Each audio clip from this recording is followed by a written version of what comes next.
Welcome to the True Grime Stories podcast, where in every episode, we'll unravel a new mystery of cleaning business transformation from a grimy mess to a great success. Join me, your host, Jeannie Henderson, as together we dig up cleaning business secrets that you've been dying to know. Welcome to our next episode of True Grime Stories. We're so glad to have you here. This is a great place for you if you are in the residential cleaning industry or you're thinking about it. This podcast is made just for you to help you kind of navigate the scary grime scene that awaits you as you start your business or build your business. And we have a great guest for you today. It's my friend, Jesica Noftz. And she is from Medina, Ohio, right here in the Midwest with me, and owns Pedal Suite Cleaning Service.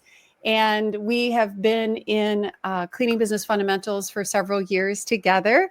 And I've learned a lot about her business, but I'm excited to hear more about how she built her great business that she has today. And as a matter of fact, Jesica has a team of over 30 people. So she has a pretty big size cleaning business as residential cleaning goes. And one of the things that really sets her apart is her dedication to cleaning for a reason.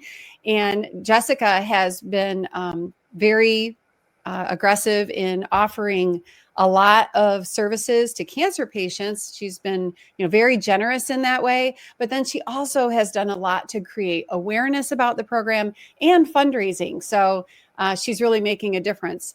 And in addition to that, she is an award-winning cleaning business owner in the state of Ohio, has won several awards, the Smart Business Growth Award and the Athena Young Professional Award. I know those are, not everybody gets those. So to get that, you really have to be doing something great. So welcome, Jesica. We're so glad to have you here today. Thank you. I'm excited to be here. Yeah, thank you. So tell us about how you got started in the cleaning business. Go way back. What year did you start? 2012. So okay. Yes, I'm in my 13th year of business right now. So yeah. So I have a financial planning insurance background. Mm-hmm. So I was in that industry when I decided to start my company. And I was selling insurance and financial things back then, but and I was having my own house cleaned professionally on a regular basis. So it was when I had my daughter. My daughter is 13, actually. Yeah. So it was like right after that. She's my second child. So shortly after that, I knew I wanted to start a business of some kind. I just wasn't sure what. I was running other people's businesses for them. And I got to that point where I was like, what am I doing? Why don't I do this for myself? Kind of thing. Mm-hmm.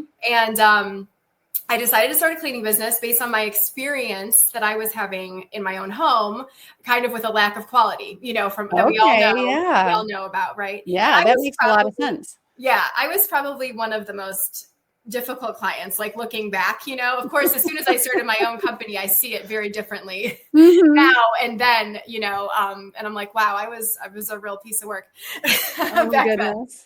Then. So, you had expectations, right? Yes, exactly. So I went out on a limb. I started the company. I knew I wasn't planning on cleaning homes myself forever. I was planning on building a business when I started. And pretty quickly into that, about 2 to 3 months in, I started hiring and kind of building that aspect of the business because I didn't want to be in the field myself forever. So you did start though cleaning yourself. I did by yourself. Okay. Yeah, by myself. Yeah. Absolutely. Yeah. And that's how a lot of us do. I think, and I'm sure you can attest to this, but it has been a great business for people who are looking for a new career. Yeah. I have seen that many times where people come out of a career that they've done for many years and they realize I'm building someone else's business. Why am I not out building something of my own? And I love that you were inspired by your own cleaner. Right. Right. Exactly. Or the lack of their ability, right? That, yes. Oh my gosh, I could probably do this better. Right. And you understood the demand and the desire. So yeah, that's great. I love that. So how long did you clean in the field? It was ultimately a couple of years, not full time, but like by the time I actually got out of it, it was probably a couple of years. Okay. All right. And so how did it go at first? What was it like when you first started in the cleaning business and you started hiring your team? How was that so I mean, going? it was all good while I was doing it by myself. You have that, not too many problems. That employee shows up for work every day. Right. Exactly. Yes. So yeah, I don't really feel like I felt some of that until, I started building that team, for sure. And then that's where, I don't know, I think I was about 5 or 6 years in when I started cleaning. I started using Cleaning for a Reason, like originally when I started my company. I'm not really sure. I can't remember where I saw Cleaning for a Reason, but I knew I wanted to give back to the community in some way. So that's why I signed up right away for that. And that's kind of where Debbie's name and CBF, started circulating for me. But it wasn't until I was a couple years in. And I think at that point I was really like, okay, I don't want to clean anymore. But I also knew something was broken, somewhere along the line. I heard a little bit about paying people on commission, paying them by the job. I'm like, how are people doing that? Because I was paying people hourly, and we were doing teams and hourly. I was doing the same thing. So I know. Yeah. And it's funny because when you think about it, when I think about it now, it's almost like I blocked it out because it was so horrible. Let's talk about that, because I have a feeling that some of the people who are listening are at that point, right? They're like, I'm trying to grow, but I can't figure out how to build a team. So would you say that was really your grime scene, that piece that you knew, like, there has to be a better way? Yeah, definitely. This is a painful process for me. What did that look like?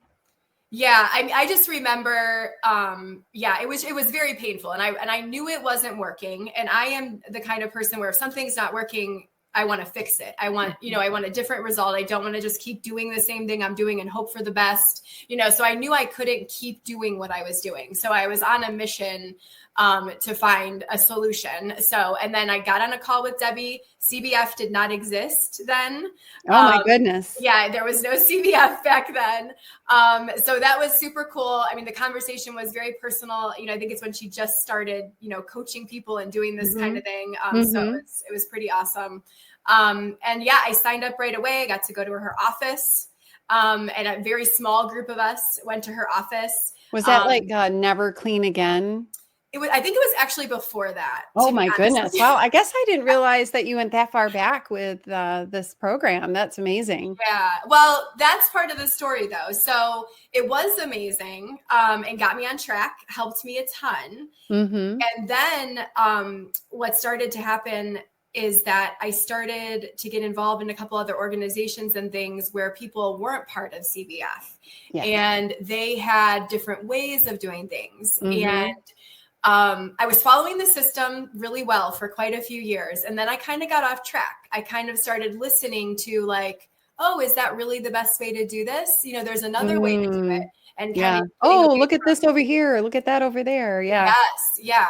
And also my team, like, not following the system, but then telling me it's broken. But it's like, really, when you look into it, it's not broken. You're just not following it all the way, through and that kind of thing. So I realized that something was off. And during this time, Debbie was building CBF. Okay. Yeah. So how big is your business at this point? I feel like at that point I was close to 750,000. Okay. How big of a team would you have had at that point? I feel like with the cleaning techs and office, I don't know, somewhere between 10 and 15 maybe. Okay. Yeah. That sounds about right. Yeah. So I go to log into my portal one day and I can't get in my portal. It had been a while. And I was like, what's going on? So I sent an email and somebody was like, that's because everything has changed now. Now there's CBF. Debbie's doing this and Debbie's doing that. We've got to get you like re-enrolled and like all this stuff. So I'm pretty sure I went to a live. Okay. And then I saw Debbie and, we were talking for a little bit and then I kind of just got back on track at that point. I did meet with a coach at the time as well. And honestly, it was like what are you doing? You're not following the system. You're trying to change the system, Mm-hmm. So when we're drifting, we don't really realize how we're drifting. Right. Because it's slow. It's a little bit and a little bit more and a little bit more. And then all of a sudden you're way off course, and it's hard to course correct then without somebody kind of pointing it out to you. Yes. Yeah. So what were some of the symptoms of being off course? Like, what were some of the things you were dealing with in your business? Yeah, I'm trying to remember. Yeah, we do kind of block that stuff out. It's kind of like childbirth, Right. I can't really remember how bad it was. Yeah, I try not to. Yeah. I think I was just trying to recreate the wheel on a lot of things, and it's like the 5-day training, process, trying to make it too much of my own, thing, like, oh, because it's not working, so let's do this instead. And then it's like, no, let's just go back to the basics of what this was and stop recreating that wheel and see what happens if this is really, really being followed. I remember some things like that. Very basic, to be honest with you. But very quickly after that, I started hitting goals again and growth. I mean, that's shortly after that, when I got back to it, I hit 1 million. Oh my goodness. That's very exciting. Yes, it was super exciting. Yeah. Yeah. So what was that one thing that you feel like put you, besides the fact that you plugged back into, your coaching program and, you were dialed in, what was like one of the strategies that you were able to implement that you feel like really fixed your, what was broken in your business at that time that helped you kind of move forward? Yeah. The first time was definitely going from hourly employees to pay for performance, for sure. That was that was probably, if I had to give you one thing that changed my business, that was definitely probably the number one thing, to be honest. Yeah. Well, and I think it'd be really great to kind of dive into that a little bit without giving your whole, plan away on how you pay. But a lot of people, I think, don't realize how hourly pay is working against them. Right. As a business owner. So you want to go into that? Like, what are some of the things that you saw when you were paying people hourly? Yes. So, well, they're moving slow, you're wondering why this job is taking so long, like what's going on, that kind of stuff. I was sending teams. So then they're talking, that 2 people are going to undo a garage code instead of 1. And so they're chatting instead of working, and that kind of stuff. And I was shocked. I think I'm still shocked. If I sent 2 cleaners to a house for 4 hours, like 4 man hours, once I changed, that went down by an hour. The same house was being cleaned in like an hour less time, like with 1 cleaner. So 1 cleaner would be 3 hours versus 4 man hours is what it used to take hourly. Right. Yeah. Isn't it amazing how much time it saves? Yes. And, hourly pay is a disincentive. It really is. It seems like it makes sense. And I think one of the things that held me back, and tell me if you felt this way too, is like I felt like I would have a hard time complying with the law if I wasn't paying hourly. Right. No, me too. Yeah, you're nervous, very nervous. Like, I want to do the right thing. Yeah, no, absolutely. I would agree with that. Yep. Yeah.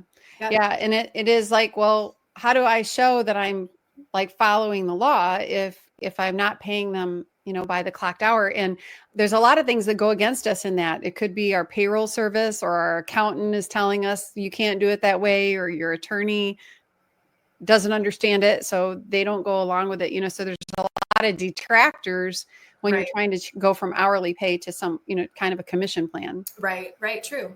Yeah. Well, this is one area where I think so many people in the cleaning business struggle.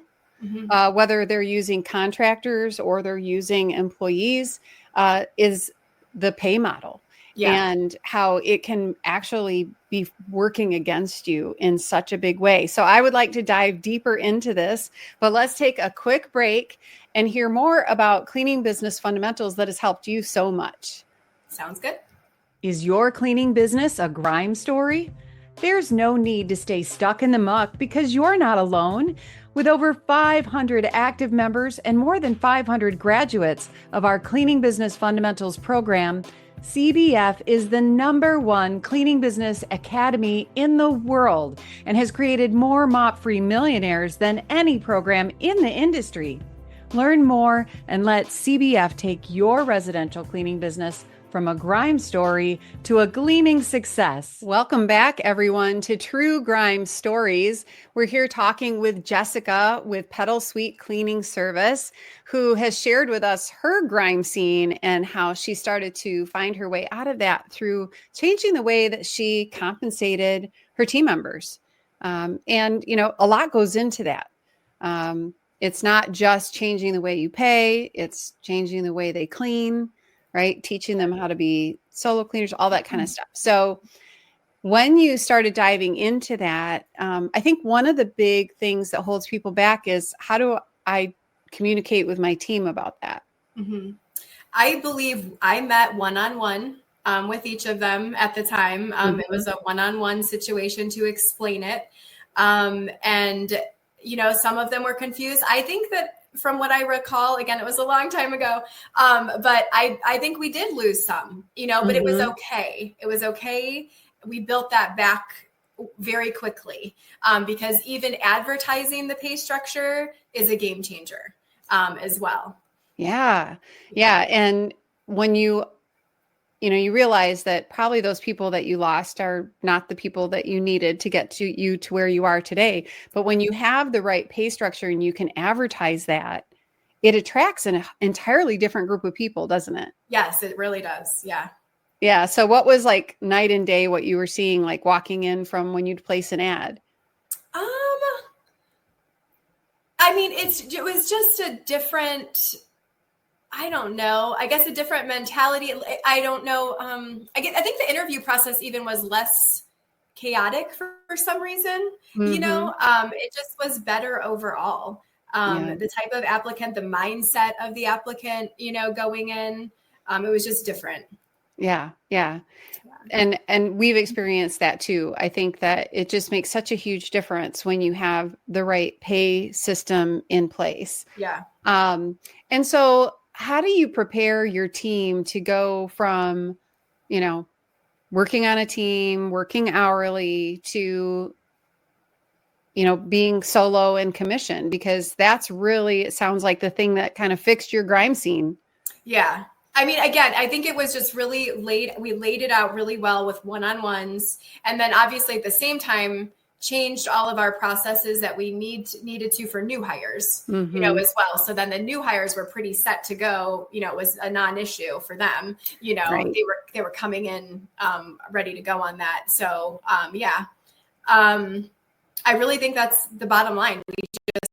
You had those conversations, and I was scared to death to have those conversations because, you know, you're taking a chance. You don't know what's going to happen at all. So, but it was okay. And like I said, it was really, I really think if I had to pick one thing, that was probably one of the best things that I ever did. Well, and a lot of times I think people don't take action because of that fear that you talked about. Like they hear people talking about pay for performance, and there's a lot of different pay for performance models out there in the world.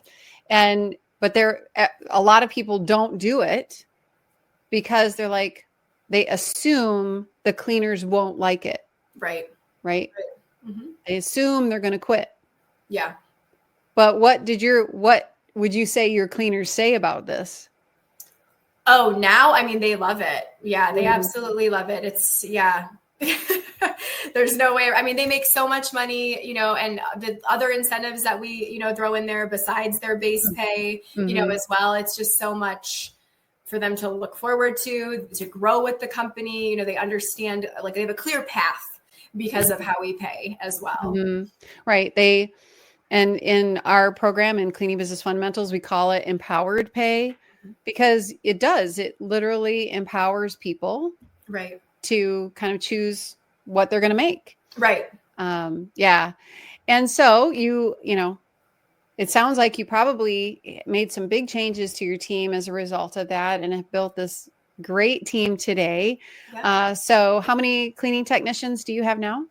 I believe we're right around 27 right now. Oh my goodness. That's a big business. Yes. And how many clients are you serving? I think we're a little over 400. Yeah, that's great. Wow. Congratulations to you and your team.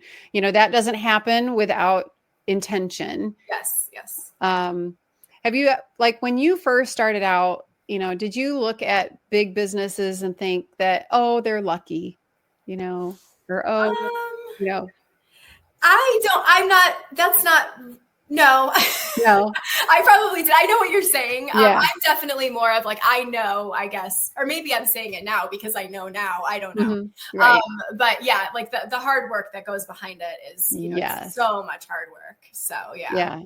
And it is strategy, Yeah.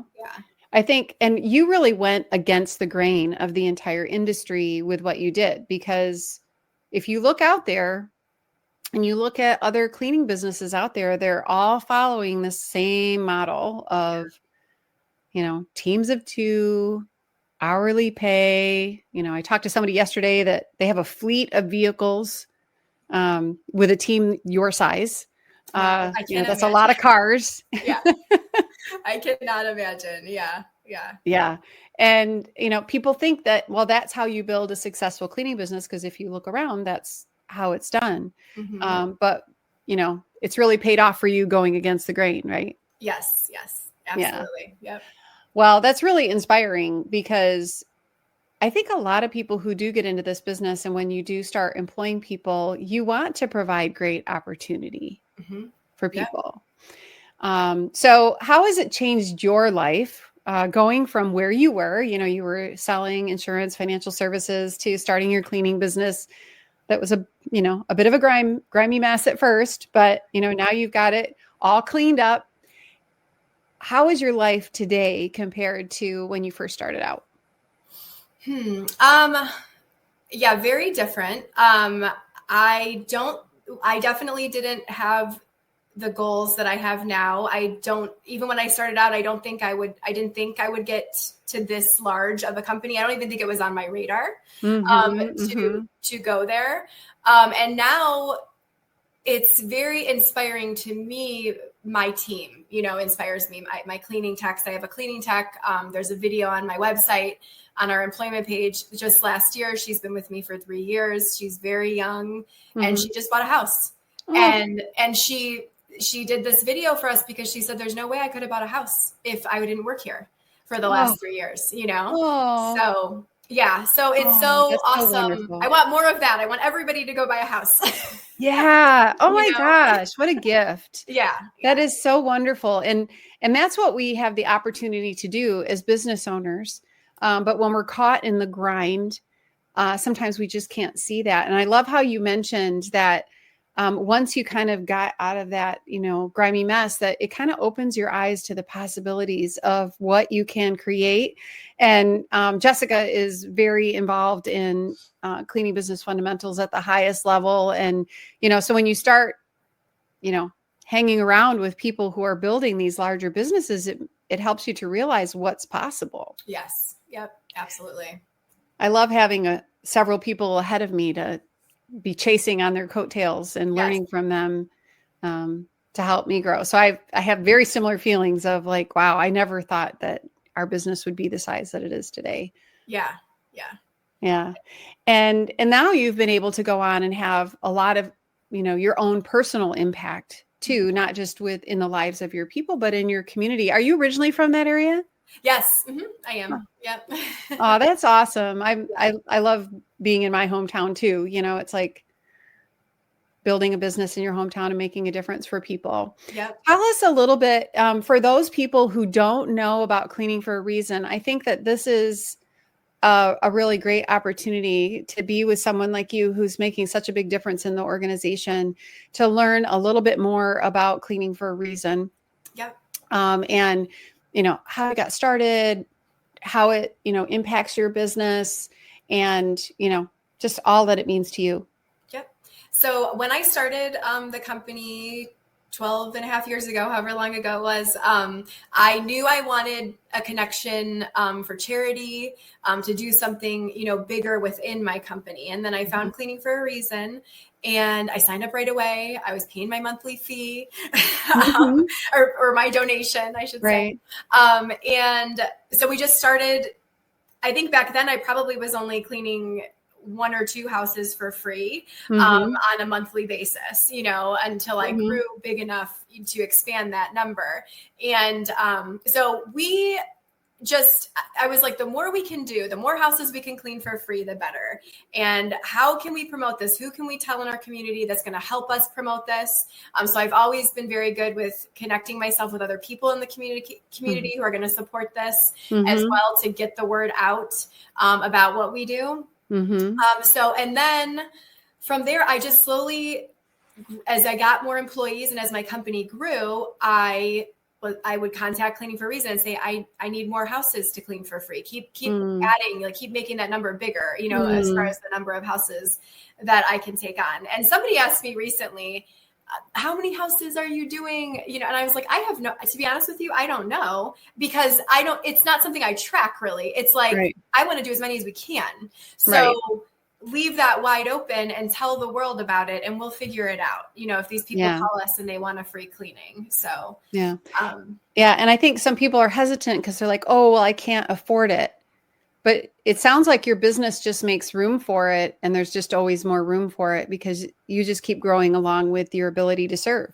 Yes, correct. Yes. I think that's exactly what it is. But also a little tip from growth, which I learned from Debbie as well with Cleaning for a Reason. I use Cleaning for a Reason houses to leverage my schedule and to, to leverage when you have too many employees at one time, when you're overstaffed a little bit, to leverage that. We can clean, Cleaning for a Reason houses. We get them on the schedule, get some training done a little bit, with those houses and things like that. So, there's techniques that kind of offset if you're concerned about the cost, you think about the value of what that could also do for your business as you get to give back to the community at the same time. Right. Yeah. It gives you houses to clean when maybe you don't have a house to clean that day for one of your team members, but it does so many good things at the same time, so I love it. And, Jesica is, very well recognized inside of Cleaning for a Reason for her dedication to the organization in fundraising, awareness, and service. And we'll all be celebrating that very soon here at CBF Live at the Cleaning for a Reason Gala. So I'm looking forward to that. Me too. Been shopping for my pink outfit. I know. I got to find one. I know. So much pressure. So all this being said, I mean, you've done so many great things with your cleaning business, from, changing the lives of your team members to changing the lives of cancer patients. It's just so touching and moving to watch that, and inspiring. And I'm sure anyone who's listening to you today is, like, if Jesica can do this, I can do this too. Absolutely. But what would be some advice that you have to someone who is like you? Maybe they're thinking about a second career, or, want to grow their business and they're stuck. Yep. I would say, if you're in CBF, definitely go back to the basics, follow the system. If you're not in CBF, get in CBF and follow the system for sure. It's just life-changing. The other thing I would say is really get okay with being uncomfortable. I was really, really uncomfortable like a couple of weeks ago with just a situation that I was trying to get through with work related. And when you keep fighting being uncomfortable, it just makes it worse, and and then I'm sitting there and I'm thinking to myself, I asked for this. I wanted this. I wanted the challenge, so you just really have to dig into that and say, it's okay. It's okay that I feel uncomfortable. I'm going to figure this out, and you're going to get to the other side. And it's going to be worth it. So there's that. And then I always, when I am having a tough situation and in business, and I learned this early on in business, I think I let stress get the best of me a little bit back then. Yeah. And I learned to ask myself, what is the worst thing that can happen in this situation? What's the worst thing that can happen? Let's deal with it right now in my head. What is it? And then you figure out whatever that is, and then ask yourself, okay, so what do I have in place? If that worst case scenario situation happened, do I have all the insurance that I need? Do I have workers' comp set up? Do I have an attorney on a retainer, so I can call right away if I need that help? Because you're planning for a worst case scenario that is probably not going to happen anyways. But at least if it does happen, then you're prepared. And it takes the stress away in that situation. So I would definitely say that. That is great advice, because I think we as human beings always go to worst case scenario. Yeah. Right. And but if you realize how prepared you are and that you have survived 100% of the things that happened to you prior to that, that you have the tools that you need to get through it. Oh my gosh, that's so good. Thank you, Jessica, for that, and for sharing your experience in the cleaning industry, because there are so many people like you who they're ready to do something else. And the residential cleaning industry is a great place to be. And you get to hang out with amazing people like Jessica and get inspired by them. I'm fortunate to be able to do that. So thank you for being part of True Grime Stories today. We really appreciate it. Thank you. It's awesome to be here. And I want to thank everyone who's listening today. I hope you found Jessica's story as inspiring as I did. If you'd like to know more about cleaning business fundamentals and, of course, about cleaning for a reason, we'll have some links in our show notes for you so you can learn more about that. Plus, you can always reach out to me. There's a link to set up a call if you want to know any more about either of those things. I'd love to talk with you about that. But we thank you for being part of True Grime Stories. Make sure to subscribe, download, and share this with your friends. And we'll see you soon, Jessica. Thank you so much. Yeah, thank you. That's a wrap on today's True Grime Stories. Thanks for joining us in uncovering the secrets of cleaning business success. Don't forget to subscribe, share, and download, and check out our show notes for links and info from today's episode, and to learn more about our sponsor, Cleaning Business Fundamentals. Join us next time as we solve another True Grime story.